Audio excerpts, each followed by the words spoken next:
Welcome to Running on Reddit. r/just no mother-in-law, where mother-in-laws are a piece of work and just plain old nasty. Hi Reddit. New user. First post, blah blah. Apologies for anything this newbie does wrong etc. I ramble. Sorry. I'm going way back for this story. My ex-in-laws were, and still are, completely not of this world. Abusive, alcoholic ex-father-in-law, enabling emotionally manipulative ex-mother-in-law who also a victim of ex-fill's alcoholism-induced violence. My ex-boyfriend had a miserable childhood. So many stories so little time. Ex and me were expecting our first child together, 4/5 months pregnant, and were young parents. Living in a tiny flat above a shop and desperately saving to move to a bigger place. My dad had a couple of properties he rents out for a little income, so he had offered to buy a new house and rent it to us for an absolute steal. Like just covering his outgoings on it. Steal. We were excited. New house, baby coming, new chapter. Could not wait. Unfortunately the sale fell through at last minute. We were gutted. But not the end of the world, we'll figure something. Later he did actually manage to acquire the house, but we had already moved into another property he had when tenants moved out a couple months later. Well, when we informed in-laws of the failed sale, well boy did they explode. I hadn't seen the full force of insanity that I'd been told about until this moment. A couple of highlights from this explosion. Apparently there was never a house to begin with. I made it up entirely and lied to BF and everyone. Why would I even try to do this? I don't know. A big lie to try to get away with. My ex-BF had been in the house when dad was viewing before putting in a bid, so my dad lived miles away and wanted nothing to do with me or baby. ? So we didn't have Sunday lunch every week with him and stepmom and fam. They had met him several times picking me up from their house. Well, I sat in shock while this rant from the two of them spewed into my head. This came to a final climax when just no father-in-law announces there is no way my grandson will be brought up in a flat above a shop. We will adopt him, so you don't have to worry. Excuse me, did you honestly just announce you were planning to adopt my unborn child? Because we might have to stay in a small flat for his first few months. Not even an offer that we can stay with them instead for support. They had spare rooms, no offer of help to find somewhere else to move. Oh, and you're both abusive in your own ways and completely ruined my BF's childhood with domestic violence, debt, alcohol, gaslighting and blackmail before he met me and moved into my flat to get away from it all. I'm absolutely going to leave my child with you. It was the first time I witnessed the madness beneath, and unfortunately not the last. Our son is now a teen and lives with me, so obviously we didn't take them up on this generous offer. Ex has since completely not contacted them all on his side and is happily married to a woman who's good to our son. Much to the dismay of just no family, I stand by his and his wife's decision of no contact, and we actually like each other, common enemies and all that. The end. Home is where the heart is, even if the place is tinier than a mouse hole and is above a shop. So this is new information to me, but actually happened a bit ago. When I was first pregnant with my little one, my sister wanted to host my baby shower. My dear husband asked sister-in-law if she also wanted to help with planning. Just yes mom paying, and she did. She got put in charge of food. My sister was in charge of venue and decorating. Well, sister-in-law apparently asked Justnomil to help her as she was swamped with school, and Justnomil took over ordering what she wanted. Of course what she wanted was Italian. Now, this would be fine, except I have a severe gluten allergy and the catering place she ordered from did not have gluten-free options. My sister was furious and told my just yes mom, who promptly set about making a gluten-free lasagna for me. Crisis averted, right? Well, Justnomil is friends with several horse friends who also know dear husband, one of whom bakes. They offered to bake the cake, which was sweet, but Justnomil never told them I had a severe allergy. Why would I eat cake at my own baby shower, right? My sister went out and bought a gluten-free cake, one that was decorated to fit our fox theme, the other cake had horses. So to recap, Justnomil ordered food and arranged a cake for my baby shower that, had I eaten any, would have placed little one in serious jeopardy. At the time I thought all of this was just thoughtlessness, her doing things that made sense solely from her perspective. A few days ago, my SO brought up that he had to tell Justnomil not to poison my food. Apparently she didn't believe I actually had an allergy and was joking that she'd sprinkle some in just to see my reaction. My SO told her that if she did, that we'd move across the country and go permanently no contact. He also asked her how she'd react if he started joking about putting cyanide into her horse's food, which actually got her to stop and think. Now I'm honestly wondering if the baby shower food situation was less about selfishness and more about punishing me through my allergy. Mil sounds like someone who would do something harmful and then say, "It's just a prank. Why are you getting so mad?" If you like the content and want to support the channel, like and subscribe right now, or you'll be running on fumes. My husband is scared of any sort of conflict with his parents. We tell his mother not to kiss the baby. She does it 100 times immediately after.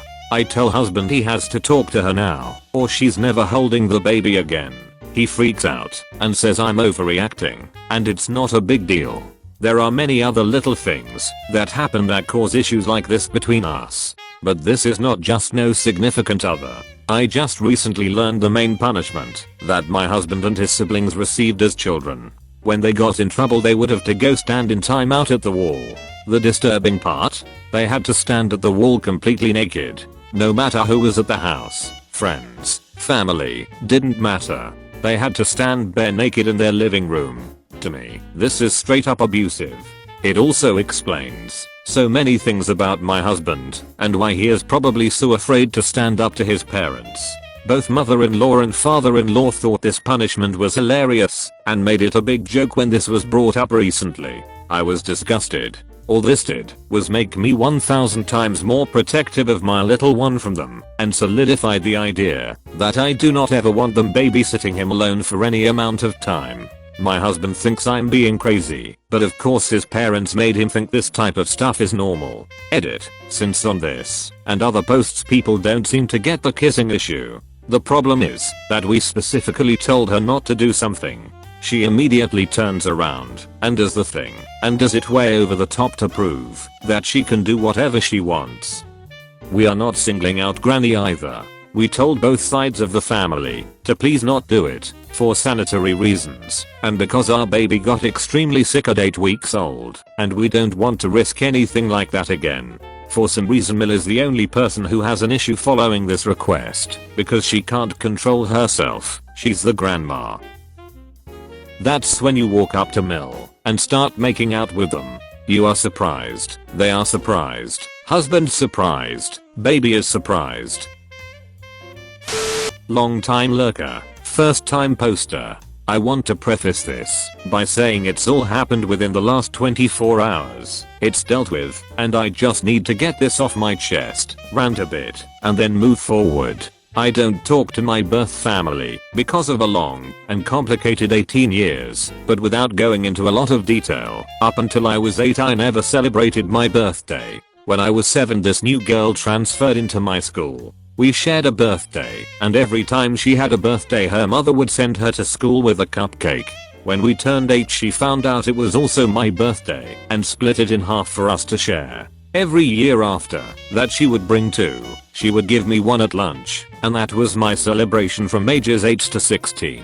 She left school at 16, and I went to college, while she worked full time and we eventually drifted apart. But when I left school and moved out, I kept track of my birthdays. Every the 4th of October, like clockwork, I would buy myself a cupcake and that would be my celebration each year, and to this day, although I'm now 30 and married, I still do this. Dear husband goes all out every year for my birthday, even before we got together, when we were still just friends. He cooks or takes me somewhere nice and gets me flowers and goes to every possible length to show me how much he loves and appreciates me, and whatever he does always culminates with a cupcake. Then yesterday, October 4th, I turned 30. Hooray for milestones. DH bought me roses, made reservations at a local restaurant I've been dying to try, and we had a walk along the beach before heading home for a selection of old musicals and cupcakes. We have a landline because we're old. It rang, so DH muted it at the speaker. The only people who call it are our parents. I ignore mine and work, and it wasn't a work number. This morning I checked it.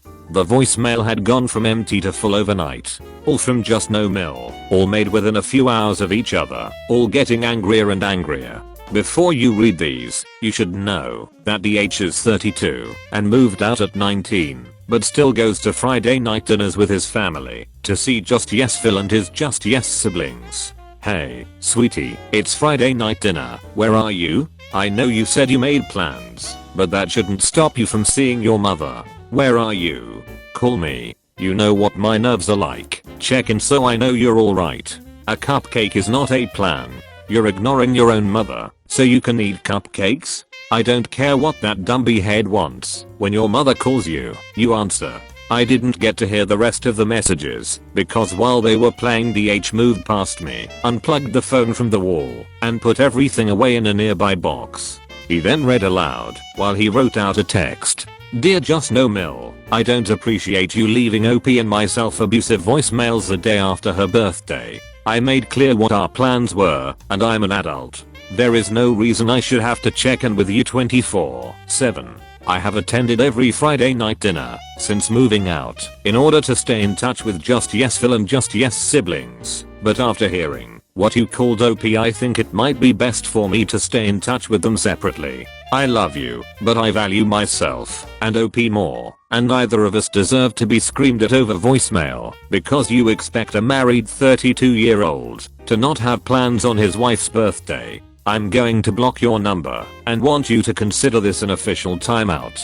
Do not contact me. I will contact you when I'm ready. Respect these boundaries, as if you try to contact me or OP before then, your timeout will become permanent. We have no idea if she contacted him after that, because, true to his word, he sent it and then blocked her number. Then I blocked her number. The siblings and Just Yes Phil are probably getting the brunt of it, but they've been telling us for a while now that if we want to go no contact we can, as she's never liked me. We're thinking of starting a Saturday night dinner for the Just Yes in-laws. I just needed to get this off my chest, have a little rant, and say that I'm just so ridiculously proud of dear husband and his shiny steel spine.